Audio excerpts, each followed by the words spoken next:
Berwudu itu sejatinya bukan sekadar membersihkan diri dari hadas kecil. Esensi wudu adalah untuk menyucikan batin dan merontokkan dosa-dosa yang diperbuat oleh anggota tubuhnya disebabkan karena penyakit batin. Semisal seseorang yang punya penyakit iri hati, dengki, dendam, membuatnya selalu menggunjing bahkan memfitnah orang lain.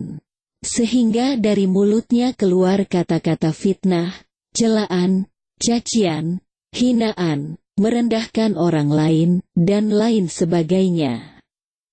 Maka orang yang berkumur dalam berwudu berharap kesehatan lahir bagi mulut dan apa yang ada di dalamnya, serta memohon dibukakan pintu ampunan dan dihapuskan semua dosa yang berawal dari mulut.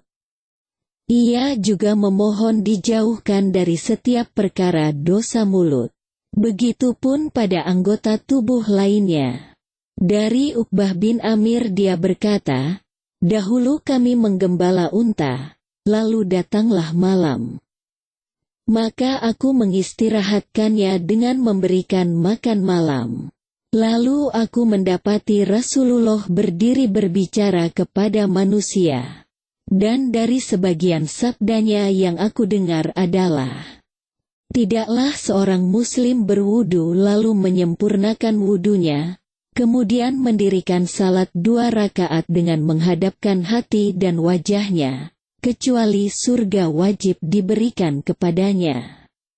Uqbah berkata, "Maka aku berkata, alangkah baiknya ini." Tiba-tiba seorang pembicara di depanku berkata, "Yang sebelumnya adalah lebih bagus." Saat aku lihat, ternyata dia adalah Umar. Uqbah lalu berkata, "Sesungguhnya aku telah melihatmu datang barusan."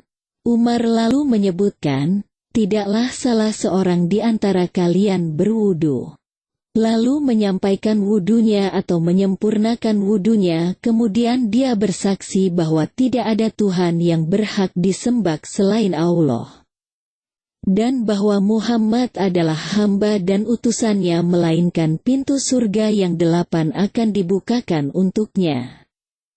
Dia masuk dari pintu manapun yang dia kehendaki." Hadis sahih riwayat Imam Muslim. Hadits yang berbunyi, bahwa Humran mantan budak Utsman mengabarkan kepadanya bahwa ia telah melihat Utsman bin Affan minta untuk diambilkan bejana berisi air. Lalu dia menuangkan pada telapak tangannya 3 kali lalu membasuh keduanya. Lalu ia memasukkan tangan kanannya ke dalam bejana lalu berkumur-kumur dan memasukkan air ke dalam hidung. Kemudian membasuh wajahnya 3 kali, kemudian membasuh kedua tangan hingga siku 3 kali. Kemudian mengusap kepala, kemudian membasuh kedua kakinya 3 kali hingga kedua mata kaki. Setelah itu ia berkata, Rasulullah SAW bersabda, "Barang siapa berwudu seperti wuduku ini lalu mendirikan salat 2 rakaat. Yang pada salatnya dia tidak berbicara pada dirinya sendiri, yakni mendirikannya dengan khusyuk, niscaya Allah SWT akan memberikan ampunan kepadanya atas dosa-dosanya yang lalu."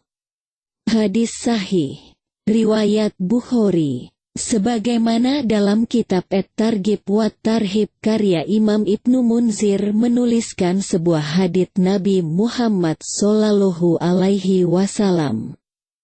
Nabi Muhammad SAW bersabda, "Barang siapa berwudu, lalu ia berwudu dengan sebaik-baiknya, dan kemudian ia sholat 2 rakaat, sholat syukrul wudu. Lalu dia tidak berbisik di hatinya ketika dalam sholatnya tentang sesuatu urusan dunia, tidak memikirkan dunia, maka dia terbebas dari dosa-dosanya seperti hati ia dilahirkan oleh ibunya." Selain itu dalam hadits lainnya dijelaskan, Nabi Muhammad SAW bersabda, ketika berwudu seorang hamba muslim, Kemudian dia berkumur, maka keluarlah dosa-dosanya dari mulutnya. Ketika memasukkan dan menyemprotkan air ke hidung, maka keluar dosa-dosanya dari hidungnya.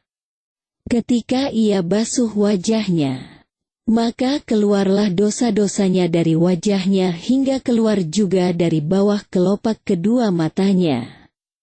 Ketika ia membasuh kedua tangannya, maka keluar dosa-dosanya dari kedua tangannya hingga keluar juga dari bawah kuku-kukunya. Ketika ia membasuh kepalanya, maka keluarlah dosa-dosanya dari kepalanya hingga keluarlah dari bawah telinganya. Ketika dia membasuh kedua kakinya, keluarlah dosa-dosanya dari kedua kakinya hingga keluar di bawah kuku kedua kakinya. Kemudian jalannya hamba muslim itu ke masjid dan sholatnya hamba muslim itu menjadi tambahan pahala baginya.